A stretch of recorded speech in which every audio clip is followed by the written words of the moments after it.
Mexico and put an ice pick through his skull, through Trotsky's skull, outside of Mexico City. The fantasies of John Lennon or Richard Dawkins or Christopher Hitchens are completely out of accord with reality. And these books, these pro-atheist books, all play on one thing. Americans and Europeans are generally stupid, don't know their history, don't know anything about philosophy, don't know anything about ethics. They're stupid. So people come up with invalid, unsound, irrational arguments, and people buy into it because it sounds good because they don't check the facts. But if you check the facts, if you know your history, these men are totally liars.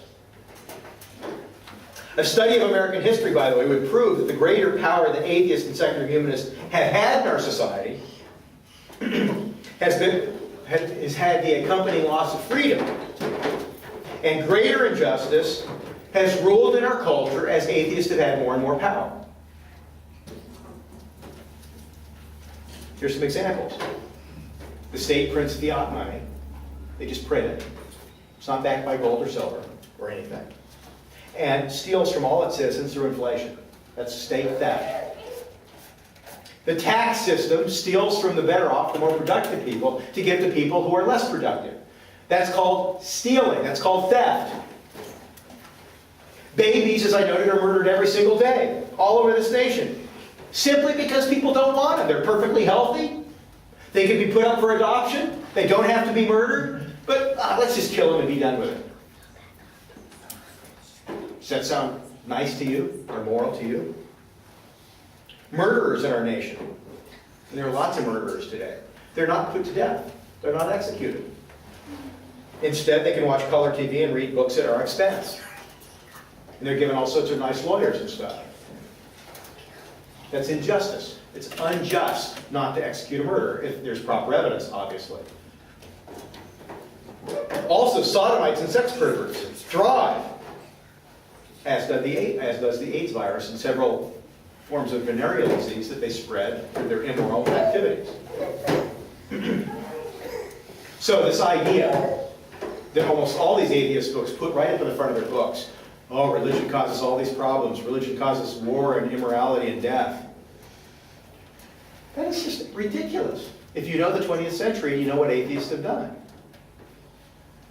You could take the most dictatorial, wicked pope in history, and Joseph Stalin or Adolf Hitler or Pol Pot or even Castro makes that pope look like a Girl Scout. Well, let's look at a few other ethical considerations, because I've already brought up ethics to a degree. We've already considered some ethical problems with atheism. Atheists are aware of these problems. And the method with which they address these problems are telling. Now, note, for example, how the atheist Dan Barker, now he's an ex-evangelical minister. He was a minister for several years, like 18 years or so, and then he decided to become an atheist. Let's look at the arguments that Dan Barker embraces. He wholeheartedly, by the way, embraces ethical relativism. And he admits that as an atheist, he has no other choice to embrace ethical relativism. He has to. He's honest. Listen to what he writes. We'll critique it a little bit as we go.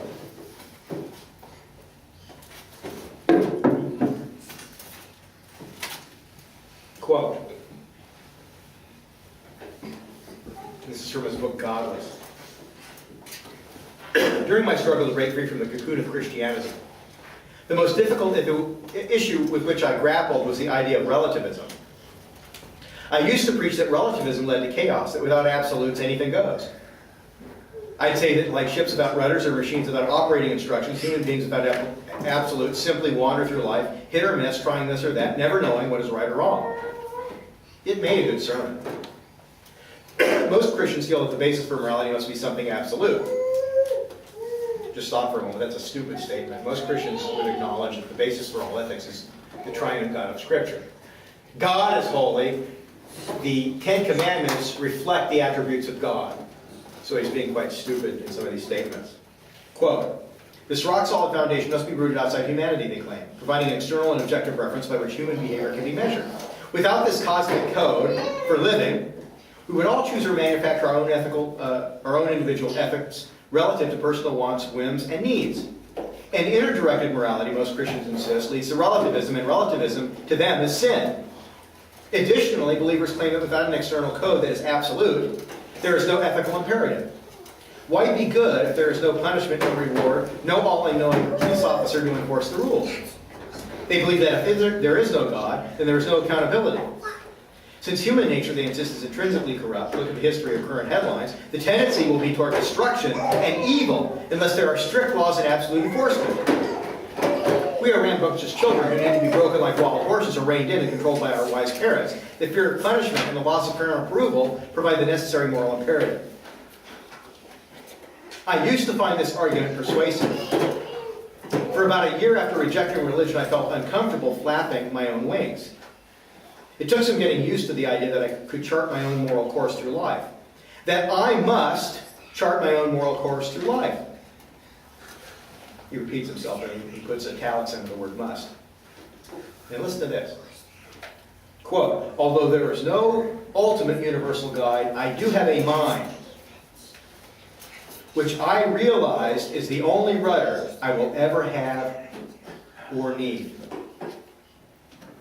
Now I'm going to stop for a moment and comment on that. Well, what's the problem with that statement? Well, according to the atheistic worldview,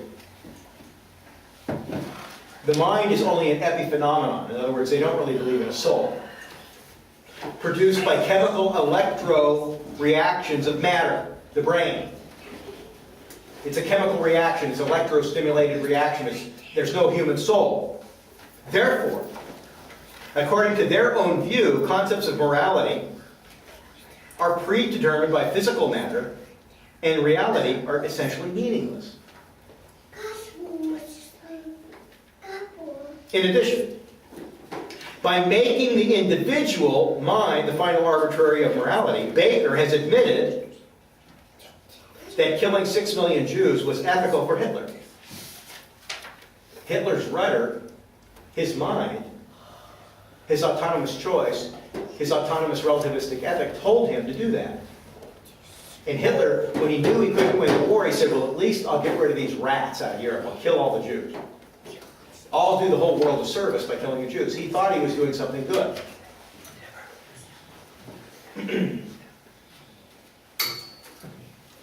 Or Charles Manson butchering Sharon Tate and her friends at that house in Los Angeles.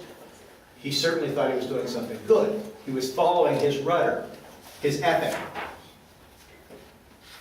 They were simply obeying the dictates of the mind. And a look around at the world around us reveals that the mind is not a good rudder or a reliable rudder for ethics. If we accept Barker's assumption that it is irrational and unethical for him to condemn any religious faith,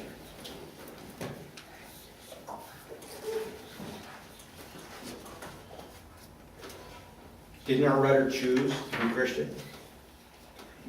If we're following our conscience, if we're following our rationality, our rudder, how can he condemn us for it? We're doing what we think is right, and ethics is relative, so why is he condemning Christians? See, he's inconsistent. Very inconsistent. All people, from the Mormon to the Islamic terrorist, according to Barker, are simply following their individual rudder, their individual ethic. The Muslim terrorist is willing to die for his rudder. He thinks he's doing good. He thinks he's serving God. But that's relativism. With relativism, you can't really condemn anybody. You can't condemn any ethical system with relativism. You need something that's universal, that's absolute, that applies to all men without exception. Otherwise, you can't have ethics. In the true sense of the word, the meaningful sense of the word. We'll continue it. To use yet another metaphor, I felt as though I were on trial. And then right in the middle of the proceedings, my lawyer died and I was up to represent myself before the bench, which was very scary. Which was scary enough until I looked up and saw the bench was vacant. I was the plaintiff, the defendant, the attorney, and the judge. The responsibility was almost enough to drive me back to my cell, drive me to the cocoon of absolutes. Once again, if he's the lawyer and the judge, and the plaintiff and everybody, he can't do anything wrong. Because as the judge, he can declare what he does is right. Continuing, on the other hand, it did not take long to discover that there is no great mystery to morality. Although a few extreme ethical dilemmas might arise in one's lifetime, day by day morality is simply a matter of kindness, respect, and reason. Okay, I'm going to stop there for a moment and comment on that, because that's absurd.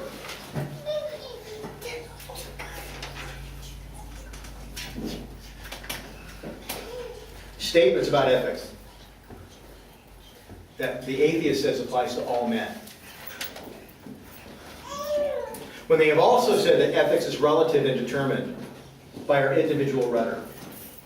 As I noted, that's absurd.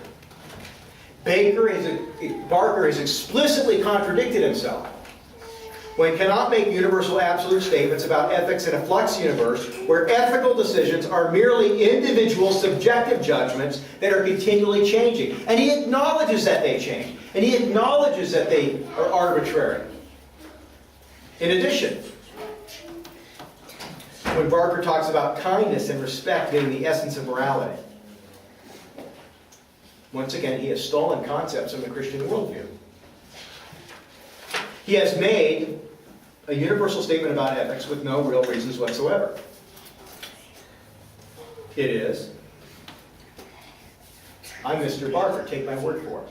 That's all he's saying, take my word for it. Barker says so. If that is how atheists want to debate issues, then there is no point in discussing anything.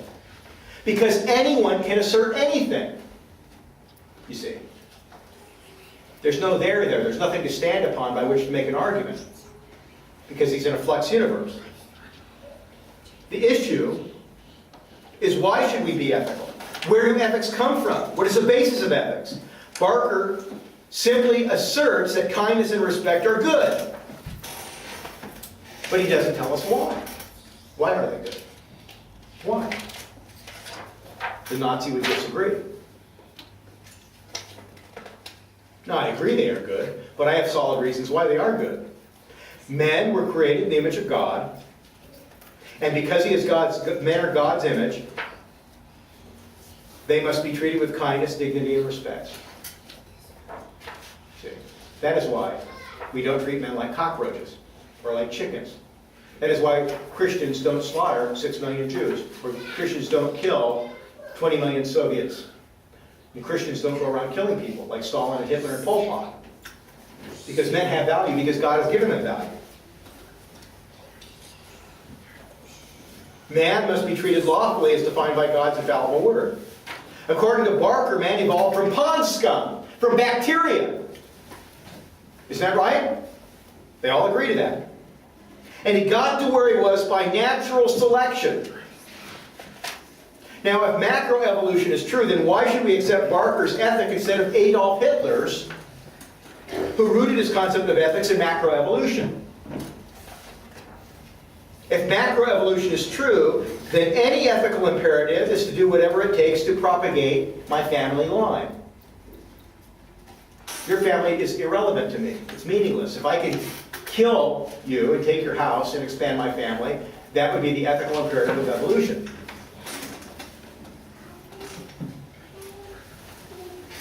If that involves lying, murder, theft, so be it.